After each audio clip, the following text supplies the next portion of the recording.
Assim que se alguém está em Cristo, nova criatura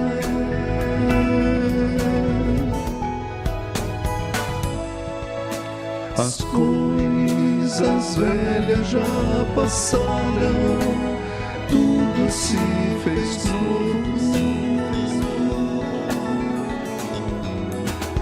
Tudo se fez novo em Jesus.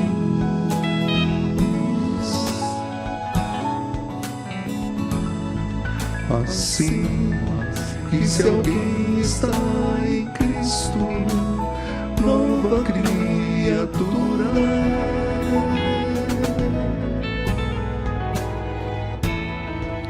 As coisas velhas já passaram, tudo se fez novo. Tudo se fez novo em Jesus.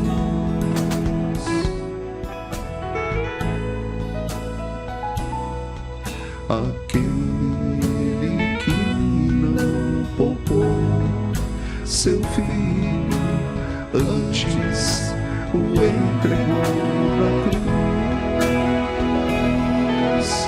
Todo louvor e adoração ao Senhor Jesus.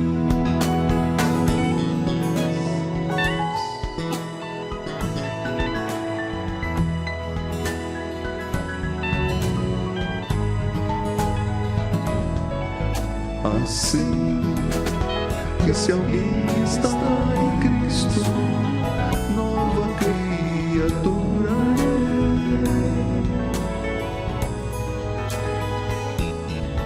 As coisas velhas já passaram, tudo se fez novo. Tudo se fez novo em Jesus.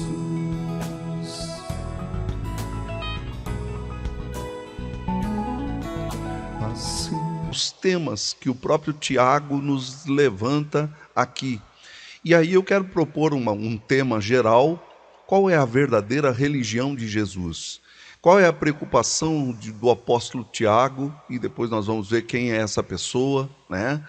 E qual é o propósito dele em escrever essa carta? Por que ele escreveu? E a gente sabe que ele escreveu, essa é uma das cartas chamada de cartas católicas, e ela tem um propósito com isso. Então eu quero que você, comigo aí, veja alguns aspectos. Se você está com a sua Bíblia aí, eu vou ler a epístola de Tiago, no capítulo 1, versículo 1 somente.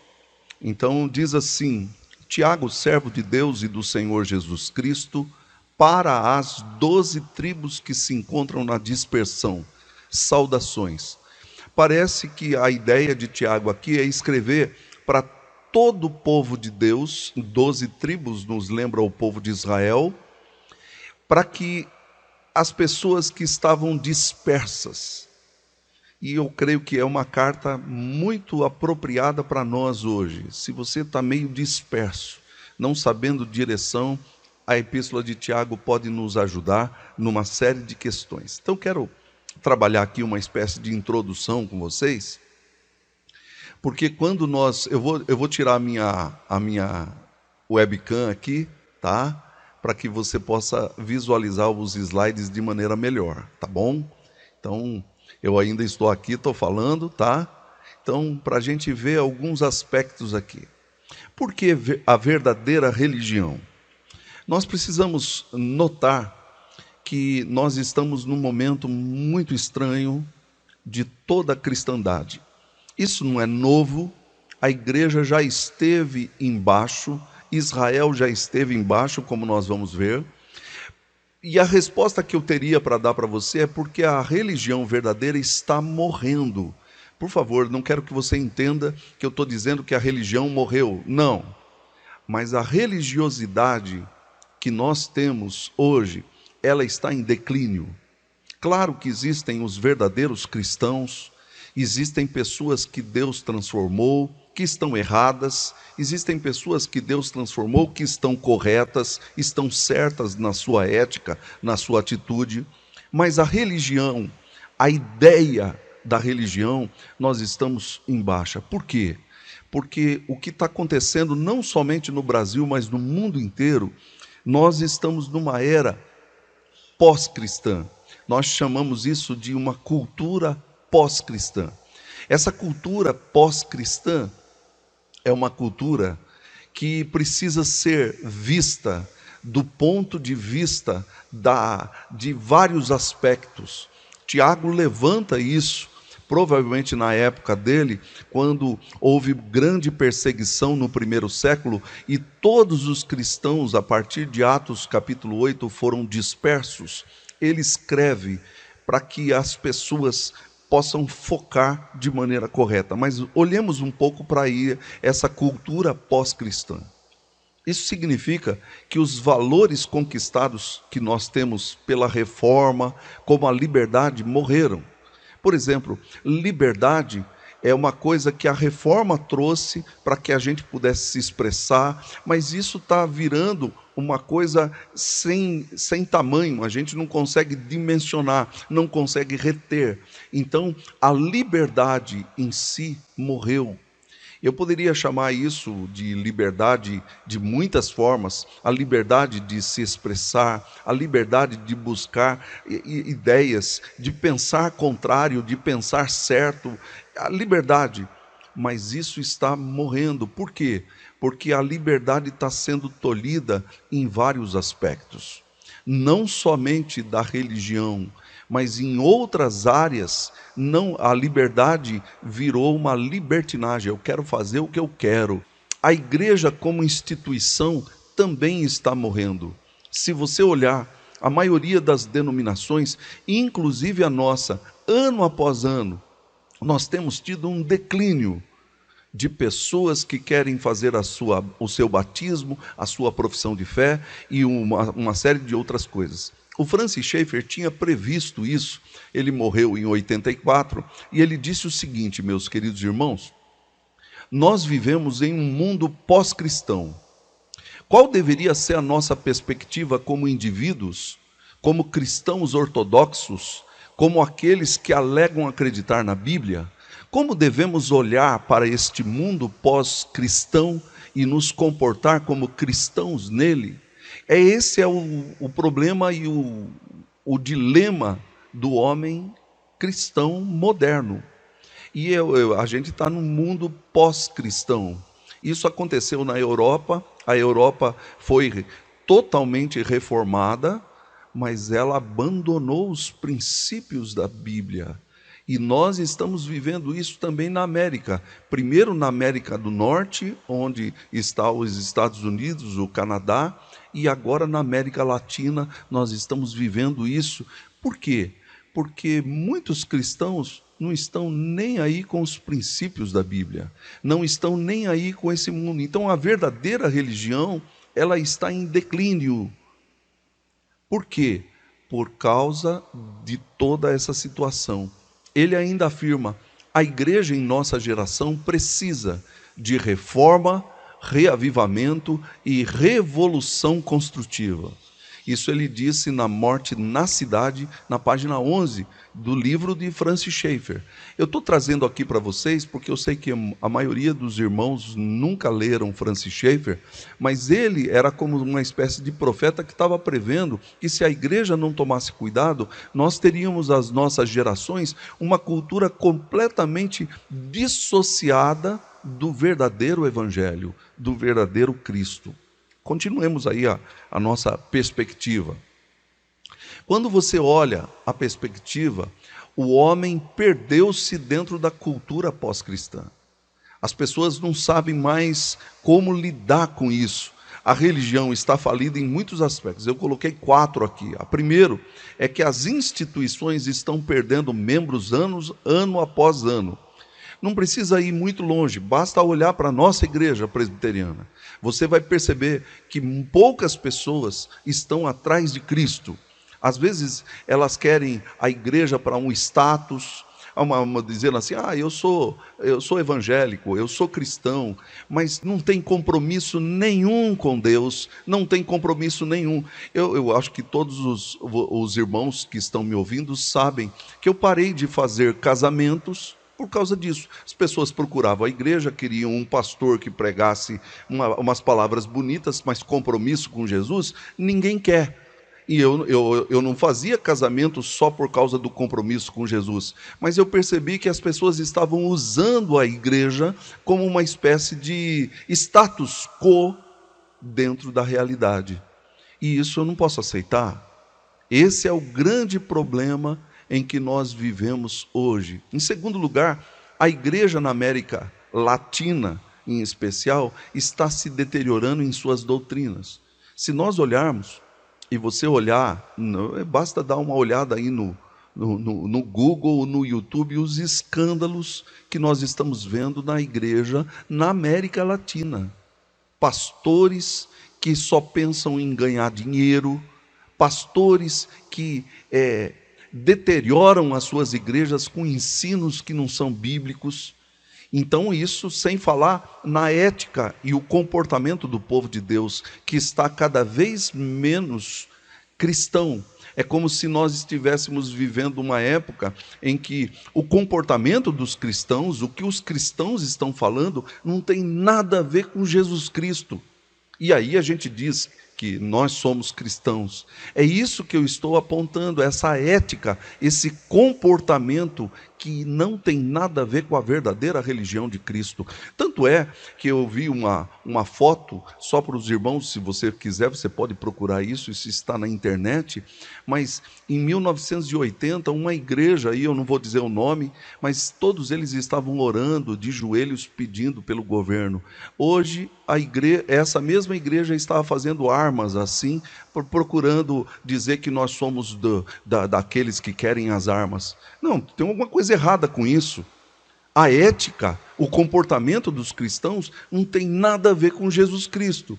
Tim Keller, que ele não faleceu, né? Ele nasceu em 1950, ele disse que a religião está numa bipolaridade.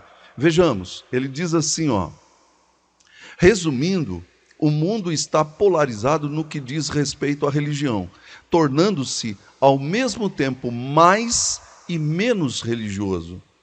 É estranho isso parece até um paradoxo, como é que pode duas coisas antagônicas estarem, mas quanto mais você vê, a religião está cada vez mais crescendo. Pessoas estão buscando espiritualidade, mas ao mesmo tempo a gente vê uma deterioração de menos religião na vida das pessoas. A religião se tornou uma espécie de status. Ele ainda diz, quando eu era mais jovem, eu tinha a impressão de estar diante de dois campos distintos. Os indivíduos mais entusiasmados com a justiça social eram relativistas morais, e os moralistas rígidos aparentemente não davam a mínima para a opressão reinante no mundo todo. Então ele fala isso na fé na era do ceticismo. Quando nós olhamos para isso que ele estava falando, é mais ou menos que nós estamos vendo hoje gente falando do amor de Jesus, mas falando do ódio para com as outras pessoas. Então tem alguma coisa estranha nisso tudo, tem alguma coisa deteriorada dentro desse enredo que nós chamamos de religião. Mas vamos olhar mais.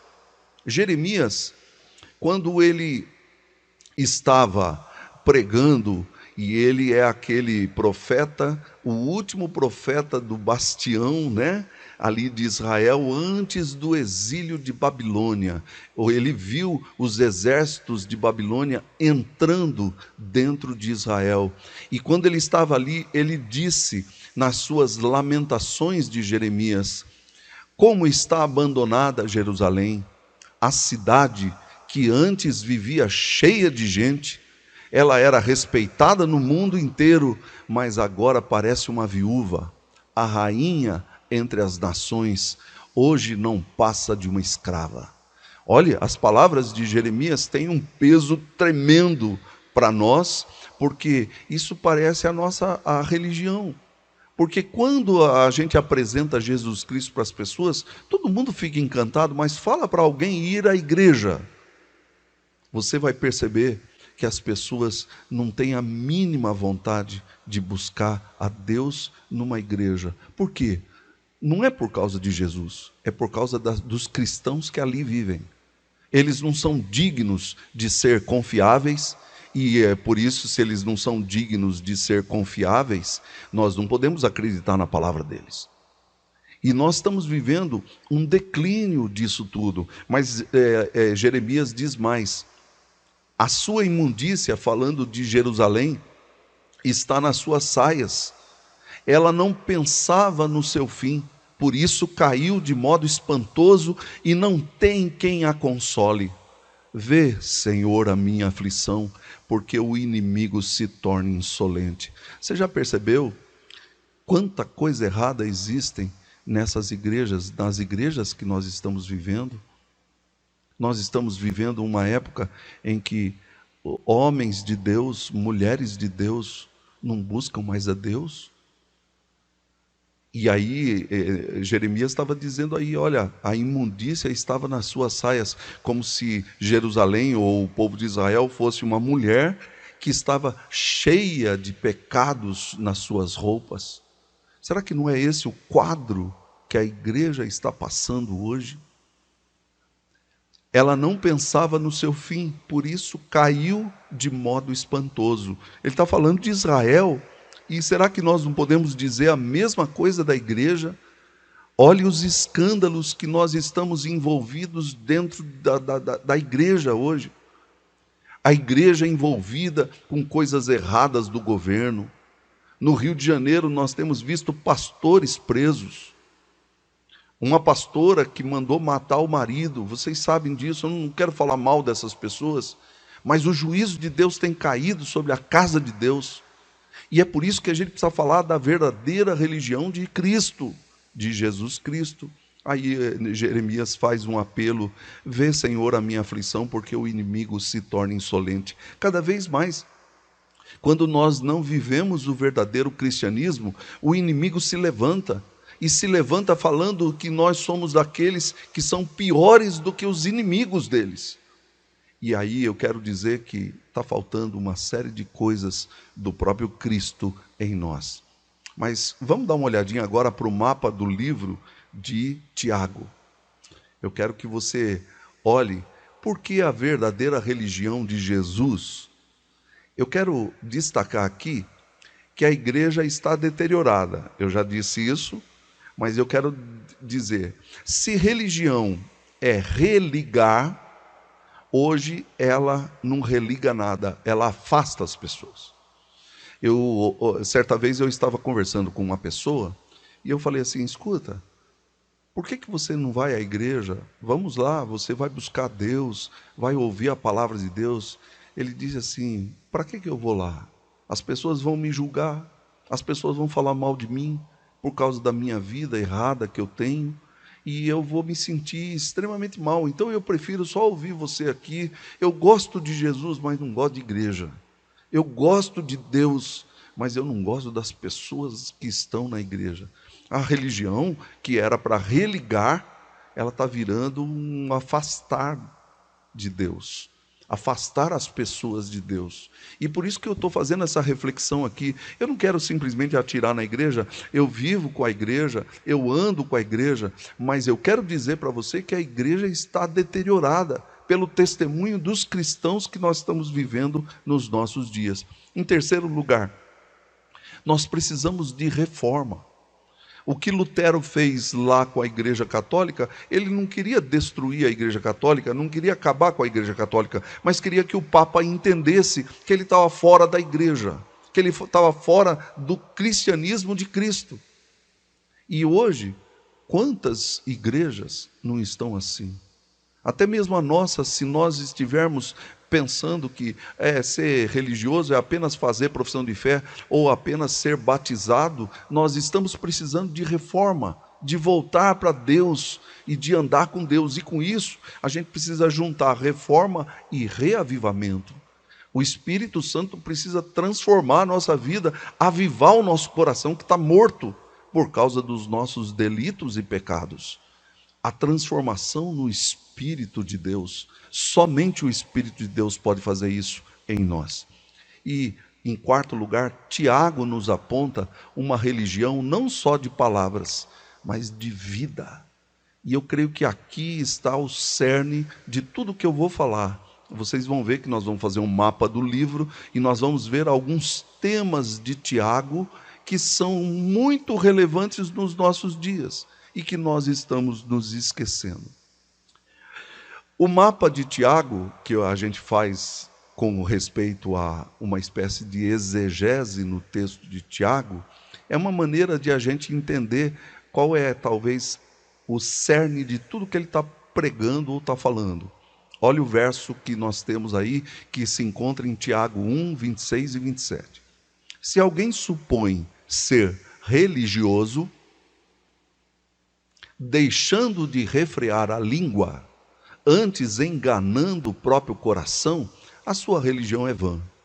A religião pura e sem mácula para com o nosso Deus e Pai é esta: visitar os órfãos e as viúvas nas suas tribulações e a si mesmo guardar-se incontaminado do mundo.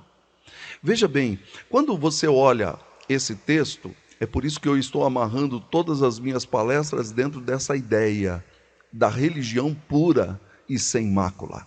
Porque nós precisamos purificar nossa vida e olhar para os nossos pecados e ver aonde que nós estamos. Ele começa dizendo aí que o grande problema da igreja e que estava ali circulando nos dias dele era justamente gente que não conseguia refrear nem a língua, nem a boca, enganando o próprio coração.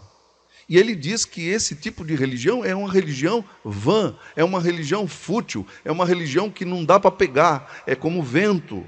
É isso que significa a palavra vã.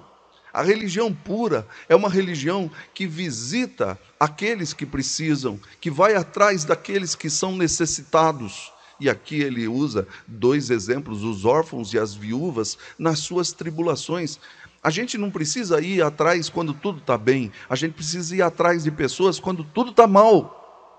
E aqui a questão aí não é uma questão física simplesmente, é uma questão de coração, de orar pelas pessoas que precisam, nós vamos ver isso. Mas ele diz também que existe o lado intra do coração, que é a si mesmo guardar-se incontaminado do mundo. Precisa tomar cuidado com as coisas do mundo, porque elas nos contaminam, diz Tiago. A verdadeira religião pode ser contaminada com as coisas deste mundo. É claro que a gente vive no mundo, a gente está no mundo, e a gente trabalha no mundo, e está em contato com pessoas do mundo. Não é simplesmente se trancar dentro de uma redoma e viver quietinho, não. Tanto é que a ideia de visitar aqui é de estar com aqueles que precisam, que estão no mundo. Mas guardar-se incontaminado é buscar a Deus e pedir a Deus que transforme a nossa vida na sua palavra. Então vamos olhar um pouco mais esse tipo de pensamento do próprio Tiago, que é um mapa. Eu vou colocar aqui a versão da Bíblia na linguagem de hoje, para você ter uma noção do que nós estamos falando. Alguém está pensando que é religioso? Se não souber controlar a língua, a sua religião não vale nada. E ele está enganando a si mesmo. Para Deus, o Pai, a religião pura e verdadeira é esta: ajudar os órfãos e as viúvas nas suas aflições e não se manchar com as coisas más deste mundo. O que eu quero destacar é que existem duas partes nesse texto que precisam ser entendidas. Você precisa aprender a se controlar. Nós estamos num momento em que essas questões políticas estão pululando aí, a gente fica irado, mas a gente precisa se controlar a língua. Se você não consegue controlar a sua língua, e a língua está ligada diretamente ao nosso coração, porque é o que falamos, não vale nada a sua religião. Não vale nada, você está completamente equivocado. Olha para Cristo, que quando injuriado, ele não falava um monte de asneira como nós falamos. Para Deus o Pai, a religião verdadeira é ajudar as pessoas e se manter dentro daquilo que Deus quer que nós vivamos como cristãos, exemplos nesse mundo. Então, irmãos, para não ficar longo demais a nossa palestra, eu quero destacar aqui para você o seguinte: a epístola de Tiago, ela tem um caráter bem peculiar. Ela é chamada de uma epístola católica porque ela foi escrita para muitas pessoas, não é para uma igreja específica. São vários crentes. Provavelmente ele estava ouvindo uma série de coisas, e como a gente conhece no livro de Atos, ele estava em Jerusalém e permaneceu em Jerusalém. Ele estava ouvindo o que estava acontecendo entre os cristãos que estavam espalhados por todo o território. Por isso que ele encaminha a sua carta universal para as 12 tribos que se encontram na dispersão. Saudações. E aí nós vemos que parece que a carta de Tiago é um grande sermão. E esse sermão está dividido em algumas formas, por isso que eu coloquei aí para você, meus irmãos, versículo 1 e 2. Eu vou ler aqui os versículos 1 e 2. Meus irmãos, tende por motivo de toda alegria o passardes por várias provações, sabendo que a provação da vossa fé, uma vez confirmada, produz perseverança. Por que eu estou dizendo isso? Porque ele usa como uma divisória na sua mensagem. Se o livro todo é um grande sermão, como alguns estudiosos têm dito, ele faz a sua divisão com essas palavras, meus irmãos. E aí ele apresenta uma série de temas, e aí você pode ver aí no slide, provações, sabedoria, pobreza e riqueza, provações de novo, a palavra da verdade, ouvir e falar, prática da verdade. E parece que esse talvez seja o grande tema de Tiago, de mostrar que a prática da verdade é a verdadeira fé em Cristo Jesus. Mas olhe só, no capítulo 2, versículo 1, ele diz assim: meus irmãos, não tenhais a fé em nosso Senhor Jesus Cristo, Senhor da glória, em acepção de pessoas. Então ele usa o capítulo 2 até um determinado versículo para falar sobre essa acepção. Eu vou ter uma fé em Jesus, mas eu só quero ficar com esse grupinho aqui, esse grupo aqui não serve. Acho que todo mundo já ouviu isso, já viu isso, porque existem uma série de contendas e brigas entre nós, e a gente escolhe a nossa turminha. A fé no nosso Senhor não pode ter acepção de pessoas. Ela tem que ser uma fé aberta para qualquer pessoa que necessite de nós. Mas pastor, você não sabe o que ele fez? Não sei. Mas Tiago está dizendo que se a gente tem uma fé que não abre para a vida dos outros, a nossa fé é mentirosa. É uma fé morta. Eu não quero me ater muito a isso, porque eu vou falar disso amanhã. Mas a prática da fé, olhe no capítulo 2,14. Ele diz assim, meus irmãos, qual é o proveito se alguém disser que tem fé, mas não tiver obras? Pode acaso semelhante fé salvá-lo? Ele coloca uma dúvida aqui, porque tinha muita gente na época de Tiago, como tem hoje, eu creio em Jesus Cristo, mas se você não tem prática, você não é salvo.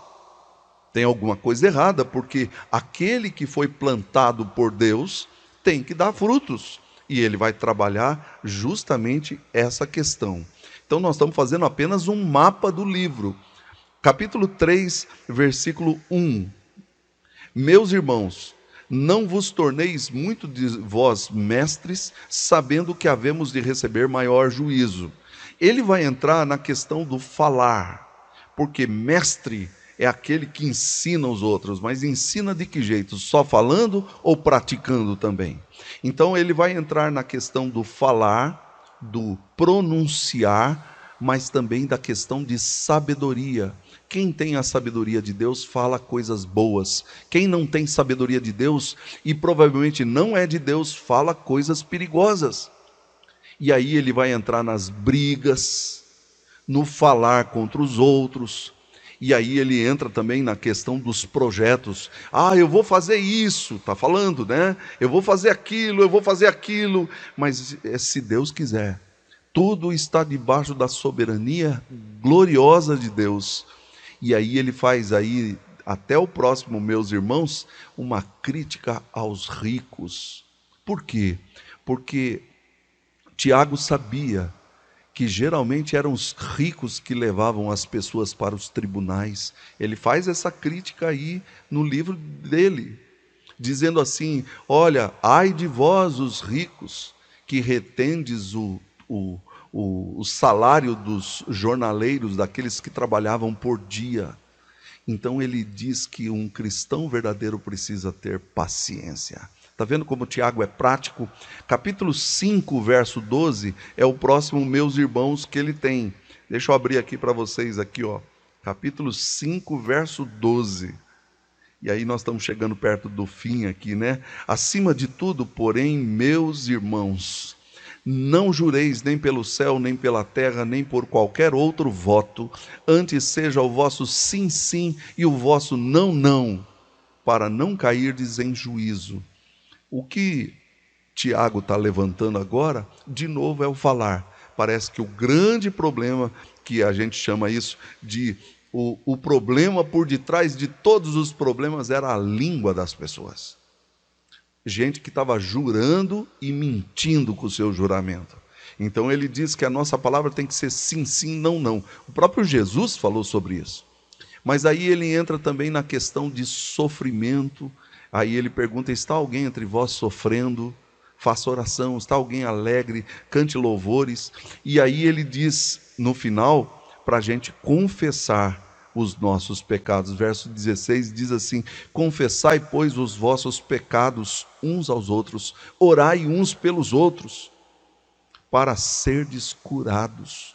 Olha que dica maravilhosa que ele está dando, que quando a gente ora pelas pessoas, a gente começa a ser curado também. Talvez o grande problema aqui, que está aqui, não somente era a língua, mas era o egocentrismo que as pessoas estavam vivendo. Elas eram egoístas no seu viver. Gente egoísta não ora pelos outros. Gente egoísta sabe olhar o erro dos outros, mas não vê os seus próprios erros. E é isso que ele está nos mostrando. Por fim, no verso 19, ele diz: meus irmãos, se algum entre vós se desviar da verdade e alguém o converter, sabei que aquele que converte o pecador do seu mau caminho errado, do seu caminho errado, salvará da morte a alma dele e cobrirá multidão de pecados. A ideia de desviar da verdade. Por que o Tiago está falando isso? Porque a igreja estava se deteriorando. Quando a gente vê a igreja, ela prosseguindo depois do primeiro século, a gente sabe que a igreja começou a ter práticas erradas, coisas erradas, mas essas exortações é para toda a igreja. Então, olhando aqui, eu quero fazer uma espécie de estudo de palavra, só para você ver algumas palavras que Tiago levantou aqui para nós, que nós devemos de estudar. Em primeiro lugar, ele falou para a gente olhar para aquilo que nós chamamos aí, eu estou do lado esquerdo, aqui, ó. Deixa eu colocar aqui o meu mouse para você ver aqui, ó. Sabedoria, sabedoria em viver. A gente precisa pedir a Deus transformação na sabedoria diante das dificuldades da vida. Por isso a fé é fundamental para a gente aprender a falar direito e saber quem somos para uma palavra e oração, viver pela palavra de Deus e a oração. E aqui nesse último aqui eu queria apenas dizer para você que somos nós. Nós precisamos de tudo isso para andarmos na verdadeira religião de Deus. A verdadeira religião de Jesus, meus queridos irmãos, Jesus, quando estava com seus discípulos, ele disse assim: se alguém quer vir após mim, a si mesmo se negue. Dia a dia tome a sua cruz e siga-me. Pois quem quiser salvar a sua vida, perdê-la-á. E quem perder a vida por minha causa, esse a salvará. Jesus está dizendo aqui para nós aqui algumas coisas daquilo que é a verdadeira religião dele. Aquilo que ele viveu. E se alguém não viveu o que Jesus viveu, esse tal não é dele.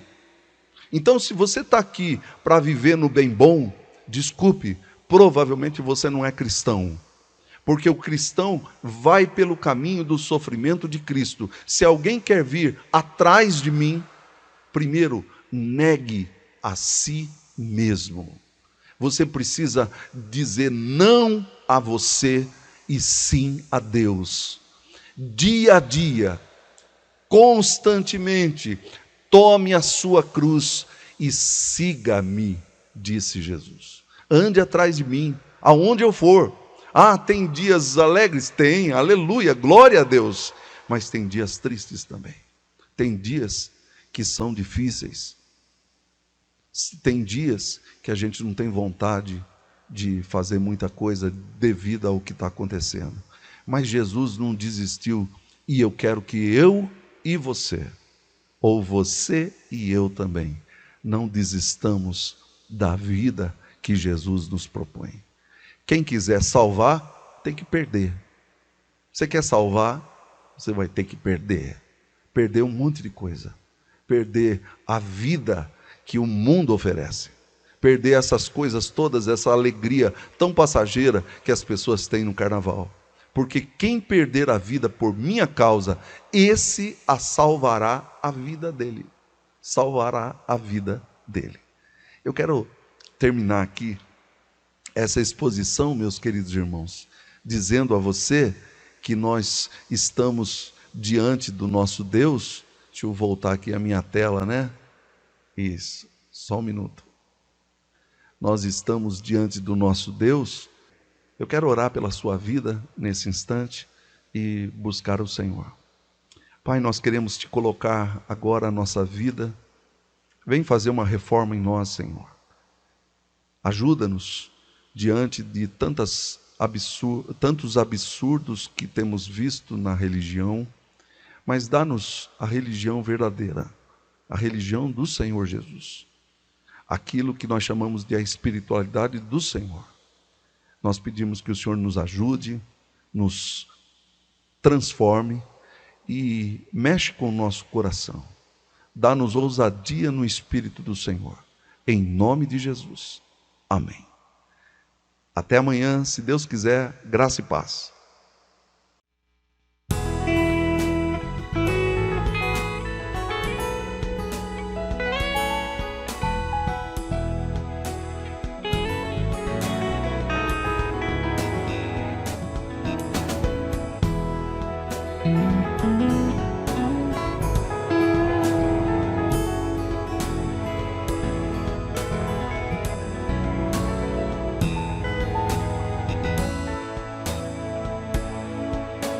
Assim que se alguém está em Cristo, nova criatura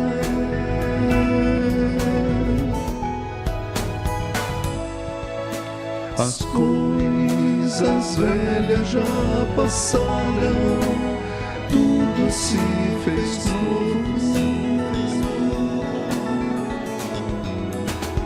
Tudo se fez novo em Jesus.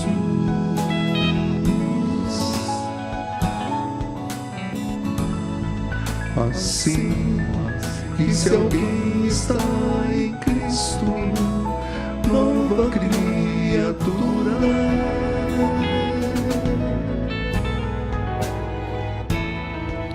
As coisas velhas já passaram, tudo se fez novo. Tudo se fez novo em Jesus.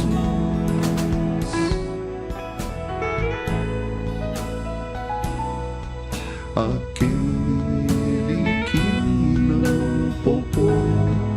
seu filho, antes o entregou na cruz. Todo louvor e adoração ao Senhor Jesus.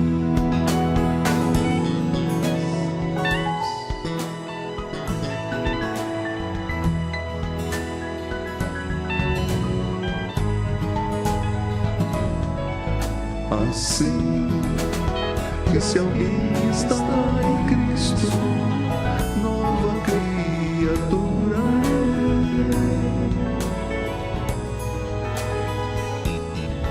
é. As coisas velhas já passaram, tudo se fez novo.